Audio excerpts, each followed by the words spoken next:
While it's important to know what products to place in your studio for acoustical treatment, it's equally important to know where to place them in the room. The area of probably prime concern would be the mix area, the area behind your mix position. And the reason for this is because this is where most of your early reflections are going to be coming from. And early reflections cause problems because, as you can see from our mix position here, the engineer would be seated roughly 2 to 3 feet from the loudspeakers, and the loudspeakers are going to be reflecting sound off the wall. So this sound is going to arrive at the ear of our engineer at roughly the same time as it is going to be arriving from the speakers. And so this causes cancellation and filtering effects. So the first place to start in your studio would be absorbing the area behind your monitors.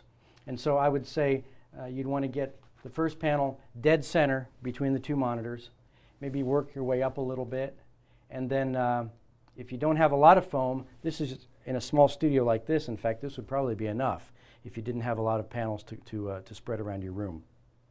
If you have the luxury, though, of having quite a few panels to mount, it's a good idea to largely dampen this entire wall.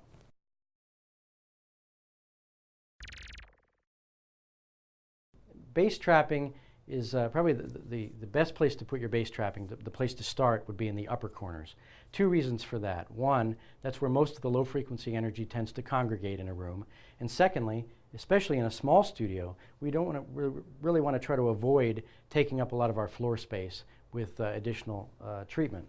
So by putting the bass traps in the extreme upper corner, we're not really wasting any of the floor space. Now, if you do have a room that's perfectly square, for example, that may require more bass trapping. And so in that case, feel free to add more bass traps on down all the way to the floor, because that'll certainly pay big benefits sonically in your room. Now, the Leonard bass trap can also be installed horizontally. For example, let's say there's a doorway here. We can turn it sideways if you have a tight spot to fit. In addition to determining the height of your panels on the side walls, it's very important to determine how far back they need to be as well.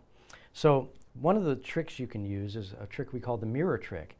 You can get a friend to hold a mirror on the wall, on the side wall, and while you're seated at the mix position, have them move the mirror along the wall, and the point at which you can see the reflection of the loudspeaker in the mirror, right there, that's where we want to put our foam panel. The next place to turn our attention would be the sidewalls. And the primary concern here would be the height on the wall where you should place the panels. We don't want to waste our absorption by placing it too low on the wall near the floor, nor do we want to waste any treatment by going up very high. The reason for this is because we want to keep most of the panels centered roughly at ear level, because that'll give you the biggest perceived benefit.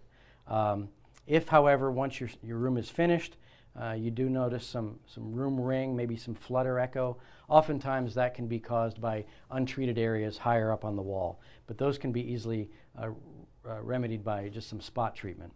So typically, you might want to start maybe 1 to 2 feet above the floor as the place for your bottom panel. And as we've done here, we've left some space between the panels. This has some benefits besides aesthetic ones. Obviously, it looks really nice. You can create some interesting designs. But also, by spreading out the absorption, you actually increase the amount of absorption you can get from a given number of panels. So we could do a similar pattern to what we have here already, and maybe leave 4 or 5 inches between a panel and then another panel up here. All right, we've talked about where to place the studio foam and the bass traps in your room. The final component that is often included in a room treatment is diffusion. Here we have an example of the Auralex T-Fuser diffuser, which comes in the Deluxe Plus kit. And similar types of guidelines apply also to the diffuser when you're talking about placement. Again, we're looking at not placing it too high or too low on the wall, and in this case, it's most often going to go on the back wall behind your mix position. So a good place to start, again, is maybe 2 feet above the floor. And as is common in many control rooms, there's usually seating on the back wall. And so that usually is kind of a built-in guide in terms of how high you'll place the diffusers. So in a case like this, we might start just a little left of center, and then we'd place maybe an array of 4 or 6 diffusers on the back wall, just like this. With the T-fuser and with actually other Auralex diffusers, they have a pattern built into them. And so it's important to make sure that the diffusers are not placed identically with regard to the pattern in the diffuser. So in a case like this, if we were going to install a second T-fuser next to this one, it would be good to rotate this T pattern like this. This will increase your diffusion and increase the randomness of the surface on the back wall. As far as some additional tips, the T-fuser has a ridge around the back into which you can insert a semi-rigid absorber such as the Auralex Sonofiber panel. You can insert this, you have to cut it, but it fits perfectly into this lip.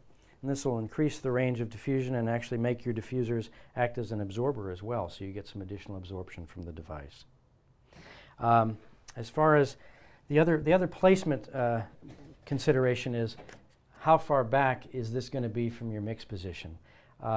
If you're in a really small studio where you may not have the luxury of perhaps 8 to 10 feet or more behind your mix position, then it might be a good idea to go without diffusion and simply absorb the back wall with studio foam.